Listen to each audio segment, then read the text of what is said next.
आप सभी को एकादशी की बहुत बहुत शुभकामनाएं।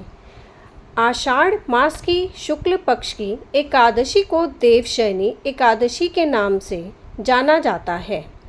इसे हरिशयनी एकादशी, पद्य एकादशी और आषाढ़ी एकादशी भी कहा जाता है। इसी दिन से भगवान विष्णु योग निद्रा में चले जाते हैं। इस अवधि में कोई भी शुभ कार्य जैसे विवाह आदि नहीं किया जाता। यह समय चातुर्मास का प्रारंभ होता है जो 4 महीनों तक चलता है। हिंदू पंचांग के अनुसार इस साल जुलाई के महीने में देवशयनी एकादशी पड़ रही है। 5 जुलाई को आषाढ़ शुक्ल एकादशी तिथि शाम 6:58 से प्रारंभ होगी, जिसका समापन 6 जुलाई को रात 9:14 तक होगा।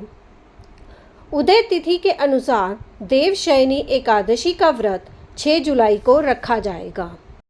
तो आइए शुरू करते हैं देवशयनी एकादशी पौराणिक व्रत कथा। धर्मराज युधिष्ठिर ने कहा, हे केशव, आषाढ़ शुक्ल एकादशी का क्या नाम है? इस व्रत के करने की विधि क्या है और किस देवता का पूजन किया जाता है? श्री कृष्ण कहने लगे कि हे युधिष्ठिर, जिस कथा को ब्रह्मा जी ने नारद जी से कहा था वही मैं तुमसे कहता हूँ। एक समय नारद जी ने ब्रह्मा जी से यही प्रश्न किया था। तब ब्रह्मा जी ने उत्तर दिया कि हे नारद, तुमने कली युगी जीवों के उद्धार के लिए बहुत उत्तम प्रश्न किया है, क्योंकि देवशयनी एकादशी का व्रत सब व्रतों में उत्तम है। इस व्रत के करने से भगवान विष्णु प्रसन्न होते हैं। इस एकादशी का नाम पद्या है। अब मैं तुमसे एक पौराणिक कथा कहता हूँ, तुम मन लगाकर सुनो। सूर्यवंश में माधांता नाम का एक चक्रवर्ती राजा हुआ करता था, जो सत्यवादी और महान प्रतापी था। वह अपनी प्रजा का पुत्र की भांति पालन किया करता था। उसकी सारी प्रजा धन धान्य से भरपूर और सुखी थी। उसके राज्य में कभी अकाल नहीं पड़ता था। एक समय उस राजा के राज्य में 3 वर्ष तक वर्षा नहीं हुई और अकाल पड़ गया। प्रजा अन्न की कमी के कारण अत्यंत दुखी हुई। अन्न के ना होने से राज्य में यज्ञ आदि भी बंद हो गए। एक दिन प्रजा राजा के पास जाकर कहने लगी कि हे राजा, सारी प्रजा त्राही त्राही पुकार रही है, क्योंकि समस्त विश्व की सृष्टि का कारण वर्षा है। वर्षा के अभाव से अकाल पड़ गया है और अकाल से प्रजा मर रही है।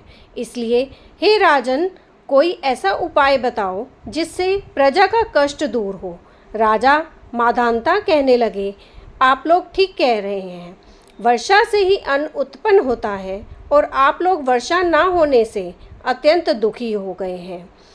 मैं आप लोगों के दुखों को समझता हूँ। ऐसा कहकर राजा कुछ सेना साथ लेकर वन की तरफ चल दिया। वह अनेक ऋषियों के आश्रम में भ्रमण करता हुआ अंत में ब्रह्मा जी के पुत्र अंगिरा ऋषि के आश्रम में पहुँचा। वहाँ राजा ने घोड़े से उतरकर अंगिरा ऋषि को प्रणाम किया। मुनि ने राजा को आशीर्वाद देकर कुशल क्षेम के पश्चात उनसे आश्रम में आने का कारण पूछा।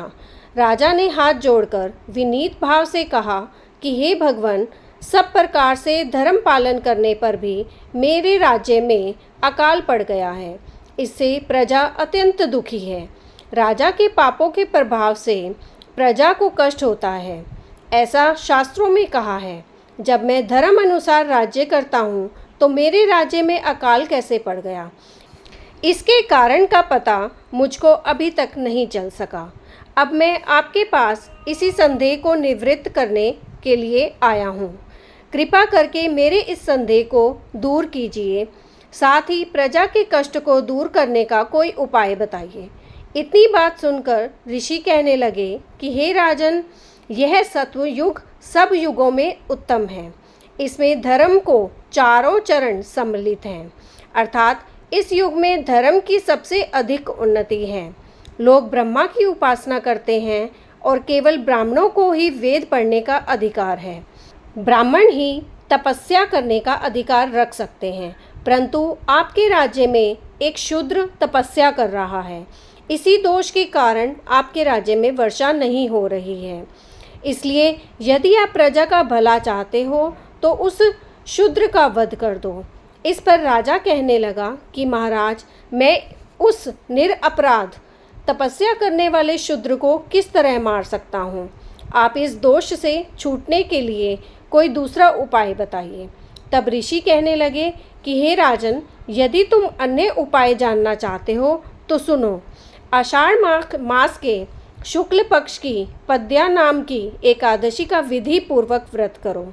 व्रत के प्रभाव से तुम्हारे राज्य में वर्षा होगी और प्रजा सुख प्राप्त करेगी, क्योंकि इस एकादशी का व्रत सब सिद्धियों को देने वाला है और समस्त उपद्रवों को नाश करने वाला है।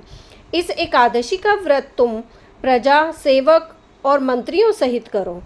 मुनि के इस वचन को सुनकर राजा अपने नगर को वापस आया और उसने विधि पूर्वक पद्या एकादशी का व्रत किया। उस व्रत के प्रभाव से वर्षा हुई और प्रजा को सुख पहुंचा। अतः इस मास की एकादशी का व्रत सब मनुष्यों को करना चाहिए। यह व्रत इस लोक में भोग और परलोक में मुक्ति को देने वाला है। इस व्रत से समस्त पाप नष्ट हो जाते हैं और जो मनुष्य इस व्रत को नहीं करते वे नरकगामी होते हैं। बोलो विष्णु भगवान की जय।